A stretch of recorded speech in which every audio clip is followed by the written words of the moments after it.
Assalamualaikum warahmatullahi wabarakatuh. Berjumpa lagi dalam mata kuliah pemrograman basis data. Pada pertemuan kali ini, kita akan membahas tentang topik dinamik SQL. Pokok bahasan yang nanti kita pelajari dalam pertemuan kali ini adalah: pertama, pengenalan tentang konsep dinamik SQL dalam store prosedur. Kemudian yang kedua adalah contoh dinamik SQL dalam store prosedur.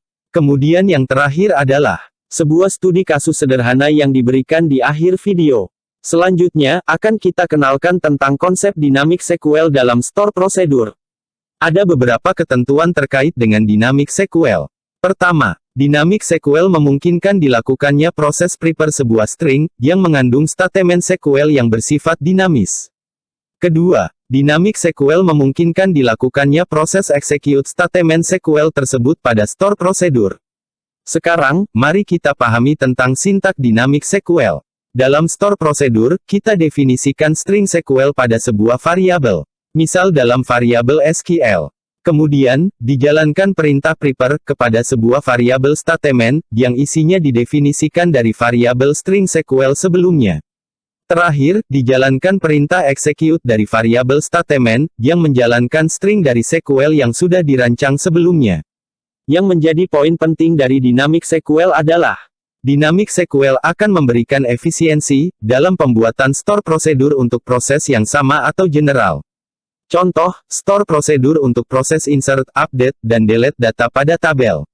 Masing-masing, kita cukup mendefinisikan satu prosedur yang bisa diberlakukan umum untuk semua tabel yang ada di database. Selanjutnya, akan diberikan sebuah contoh penggunaan dinamik SQL pada store prosedur. Store prosedur yang akan dibuat adalah store prosedur untuk proses insert, update, dan delete data pada tabel. Sekali lagi, untuk masing-masing proses, kita cukup mendefinisikan satu prosedur yang bisa diberlakukan umum untuk semua tabel yang ada di database. Ikuti langkah-langkah berikut. Pertama, buat tabel dengan nama tabel penjualan dan tabel pembeli pada database Anda, dengan menjalankan kode create tabel berikut. Anda boleh stop videonya terlebih dahulu, sebelum ke langkah berikutnya untuk menyelesaikan pembuatan tabel penjualan dan tabel pembeli. Langkah kedua, kita akan buat store prosedur untuk proses insert, update, dan delete. Yang pertama, kita buat store prosedur untuk proses insert dengan nama sp insert tabel. Anda boleh stop videonya terlebih dahulu untuk menjalankan kode berikut guna membuat store prosedur sp insert tabel. Kemudian, kita panggil store prosedur sp insert tabel di atas untuk insert ke tabel penjualan dan tabel pembeli.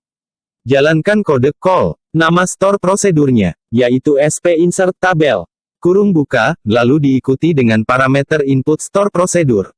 Parameter input yang diberikan adalah nama tabelnya, kemudian diikuti data yang dimasukkan ke tabel. Data yang dimasukkan ke tabel harus sesuai dengan urutan kolom dari tabel tersebut. Anda boleh stop videonya terlebih dahulu untuk mencoba kodenya sesuai yang ada di contoh. Store prosedur yang kedua dan ketiga yang akan kita buat adalah store prosedur untuk update dan delete data pada tabel. Berikut kita berikan kode store prosedur untuk update tabel dengan nama sp update tabel, dan store prosedur untuk delete tabel dengan nama sp delete tabel. Anda boleh stop videonya terlebih dahulu untuk menjalankan kode berikut guna membuat store prosedur sp update tabel dan sp delete tabel. Selanjutnya, kita panggil store prosedur sp update tabel dan sp delete tabel. Untuk memanggil store prosedur sp update tabel, jalankan kode call sp update tabel, kurung buka, lalu diikuti dengan parameter input store prosedur. Parameter input yang diberikan adalah nama tabelnya. Kemudian diikuti dengan nama kolom primary key-nya, beserta data primary key dari baris data yang akan diupdate. Kemudian diikuti dengan parameter, yang berisi pasangan nama kolom sama dengan data yang akan diupdate ke tabel. Masing-masing pasangan nama kolom sama dengan data, dipisahkan dengan tanda koma. Anda boleh stop videonya terlebih dahulu, untuk mencoba kodenya sesuai yang ada di contoh. Yang terakhir, untuk memanggil store prosedur sp delete tabel. Jalankan kode call sp delete tabel, kurung buka, lalu diikuti dengan parameter input store prosedur. Parameter input yang diberikan adalah nama tabelnya. Kemudian diikuti dengan nama kolom primary key-nya, beserta data primary key dari baris data yang akan di-delete. Anda boleh stop videonya terlebih dahulu untuk mencoba kodenya sesuai yang ada di contoh. Selanjutnya akan diberikan tugas guna melatih kemampuan teknik dalam memahami Dynamic SQL. Pertama, implementasikan kode store prosedur Dynamic SQL yang diberikan sebelumnya pada proyek Anda untuk proses insert, update dan delete data pada tabel. Kemudian yang kedua adalah buat store prosedur Dynamic SQL pada proyek Anda, yang berlaku pada semua tabel untuk proses searching data, dengan keyword yang bisa dicari pada semua kolom atau kolom tertentu pada tabel. Sekian pertemuan kali ini, sampai bertemu lagi di materi berikutnya. Terima kasih.